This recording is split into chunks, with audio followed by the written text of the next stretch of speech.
Telly Savalas, at 72, admits, "She was the only one who could do that to me." Telly Savalas was born Aristotle Telly Savalas on January 21, 1922, in Garden City, New York. His parents were Greek immigrants. He came from a working-class family that worked hard and admired tradition, discipline, and toughness, qualities that later influenced his career. Although his path to Hollywood was anything but linear, Savalas was the very epitome of persistence, holding a diverse range of jobs and serving in the U.S. Army during World War II prior to attending Columbia University to study psychology. He worked for the U.S. State Department's Information Service, and then he got himself attracted to broadcasting and acting and wound up on the stage and screen. In 1959, Telly Savalas got his first serious break into the professional acting world when he showed up in an episode of Armstrong's Circle Theater called And Bring Home a Baby.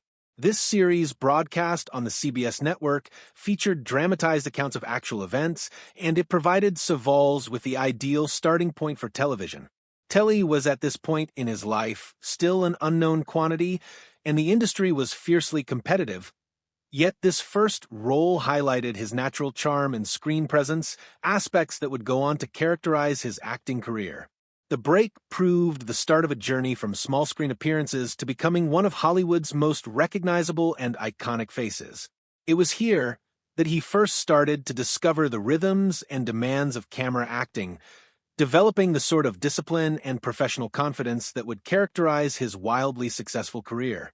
Between 1959 and 1967, Savalas worked steadily towards an impressive television resume, guest starring in many of the popular programs of the time. They ranged from gritty city street dramas like Naked City, medical and psychological shows like The 11th Hour and Breaking Point, to crime-styled programs like The Untouchables, The Fugitive, and The FBI. He also guest starred in Western legends such as Bonanza and chic espionage romps like The Man from UNCLE. Every role presented the opportunity to try on different types of characters, from tough thugs to complex supporting players, and showed him that even in small screen time, he could draw attention. Throughout this time, Savalas developed his art, learning to project intensity, charm, and understated menace, traits that would eventually become his signature. The diversity of characters also served to establish a relationship with producers and directors, eventually gaining him a reputation as a dependable and versatile actor who could make any film he worked on better. Among his early recurring roles, Savalas played the role of Brother Hendrickson in the hit private detective drama series 77 Sunset Strip. This program, a hallmark of mid-1950s and early 1960s television, involved two suave private detectives unraveling mysteries in Los Angeles, blending suspense, intrigue, and moments of humor. His portrayal of Brother Hendrickson provided Savalas with the opportunity to prove that he could mesh drama with understated comedic skills, something that later helped his more substantial, more intricate roles. Also, he appeared on Acapulco, an NBC adventure series that toured exotic locations and international intrigue, further expanding his on-screen experience and demonstrating that he could work in many types of storytelling styles, from urban drama to action-adventure. Savalas's dedication to realism and his devotion to his craft were glaringly apparent when he portrayed Pontius Pilate in the 1965 epic The Greatest Story Ever Told, helmed by award-winning director George Stevens. To play this part, he had the daring suggestion of shaving his entire head, thus achieving the iconic bald look that would later be one of his most notable trademarks. This choice proved as much his physical dedication to his performances as his willingness to commit to radical visual transformations in the interest of character truth. Portraying Pontius Pilate, a central character in Jesus' crucifixion story, demanded from Savalas the playing of authority, moral dilemma, and gravitas so that he could demonstrate that he was capable of executing challenging, high-profile motion picture work alongside his television career. Through this role, he transitioned from a television actor to a dignified figure in big motion pictures, marking the beginning of his emergence as a Hollywood star. Savalas made his foray into acting relatively late in his life, but when he established himself, his ascent was consistent and remarkable. During the early 1960s, he appeared frequently as a supporting actor in films and television, most often playing villainous or tough roles that made use of his deep voice and piercing glare.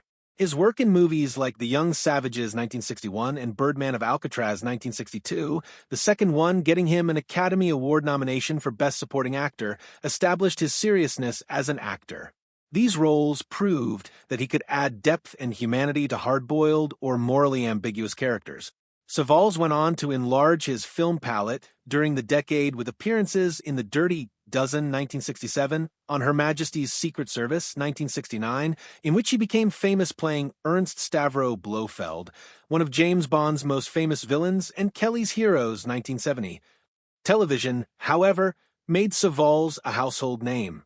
In 1973, he played the charismatic New York City police detective Theo Kojak in the CBS crime drama Kojak. He managed to remain a star 5 seasons later until 1978, with his lollipop stylish wardrobe and the catchphrase, "Who loves you, baby?" Savalas created one of the most memorable characters in American television history. Kojak was not only fun to watch, but also revolutionary in its realism and socially aware storylines that tackled topics like drug addiction, corruption, and poverty. For his portrayal of the character, he received an Emmy Award as well as a Golden Globe, which cemented his reputation as one of the most respected actors of his time. Even after the series ended, Savalas continued the role in a number of successful TV movies, demonstrating that the character had become part of his legacy as well. Outside of acting, Telly Savalas was also famous for his work in music. His rich, smooth voice turned him into an improbable recording celebrity, and he found success in Europe with his spoken word and singing LPs. His cover of If by Bread, sung in his own style, even topped the UK singles chart in 1975, indicating the scope of his popularity. Savalas possessed a special gift to reach people, not only through the screen but through his voice, which had a warmth that was at odds with his tough image on screen. In 1948, Telly Savalas wed his college sweetheart and longtime girlfriend, Catherine Nicolites. Theirs was a deep relationship that had its beginnings many years earlier when the two of them knew each other for quite some time before becoming one. This marriage was indicative of the social and cultural norms of the era, prioritizing stability and a desire to settle down and start a family together after the educational and young adult years. Though being very much in love and having been with one another for close to a decade, the marriage was challenged and ultimately its issues could not be resolved, and they divorced in 1957. This initial experience of love and separation would have had a lasting effect on Savalas's emotional resilience and personal growth, establishing patterns of thought about relationships and family life that he would follow in the subsequent years. In 1960, Telly Savalas married Marilyn Gardner, a gifted theater instructor whose love of the arts and learning complemented Savalas's own increasingly developing interest in performance and entertainment. Their union bore 2 children, and their home became a merged background of creativity, discipline, and individual aspirations. The couple weathered the strain of Savalas's growing celebrity as an actress and involvement in Hollywood, as they attempted to juggle public life with family life. In spite of the mutual devotion and pleasures offered by the children, differences and individual setbacks crept up over time, eventually forcing the couple to end their marriage in 1974 in a divorce. This stage of Savalas's life illuminated the dynamics of balancing a public career with a family and showed his ability to love intensely even when times were challenging. In 1984, Telly Savalas married his third wife, Julie Hovland, beginning a new era in his personal life that was stable and recommitted. They had 2 children together, further supplementing Savalas's fatherly role and his commitment to family life in his later years. This union represented a full-grown appreciation of partnership based on experience, respect, and common objectives. Hovland became a stabilizing influence as Savalas carried on his acting career, including his legendary work on TV, while creating a warm home life for their children.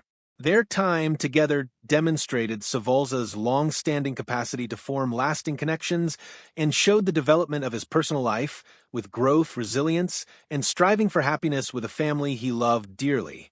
Telly Savalas, 72, the larger-than-life actor who became famous for his iconic bald head and gravelly voice, opened up in an unusually introspective moment about the one person who could really get through to him on an emotional level. "Only she could do that to me," Savalas confessed, his voice a combination of awe, nostalgia, and undeniable love. The confirmation caught many by surprise, for Savalas throughout his professional life had been regarded as a hard-boiled, take-no-prisoners screen personality, both on television in his iconic role as Kojak and in scores of movies where he portrayed authority figures, detectives, or gangsters. But here he showed a gentler, softer side, a side few had ever seen before. The lady he spoke of, Stephanie Powers, an actress in her own right, with a blinding smile and captivating presence, had clearly left an unforgettable imprint on him. Savalas continued to reveal her special talent for piercing his notoriously tough exterior. "Nobody else ever reached me the way she did," he said, recalling the infrequent emotional closeness he experienced with her. He remembered instances that reminded him of her unique influence in his life, instances of laughter, surprise, gentleness, and chats that left him deeply shaken. For Savalas, who spent years projecting confidence and control, admitting that someone might have this kind of impact on him was both a revelation and proof of Powers' hold on his heart and mind. He also explained the depth of their relationship, making sure that it wasn't only romantic or superficial, but based on deeper understanding and respect. "She could see right through me," he confessed. "She recognized when I was building walls, when I was being my typical hard man, and yet she never backed down. She had this ability to make me feel so seen, so understood." For a man whose image was built on strength and self-sufficiency, the words showed a glimpse of vulnerability, an admission that even in the midst of his superstar status, awards, and iconic public image, there were times when he needed human connection to be alive.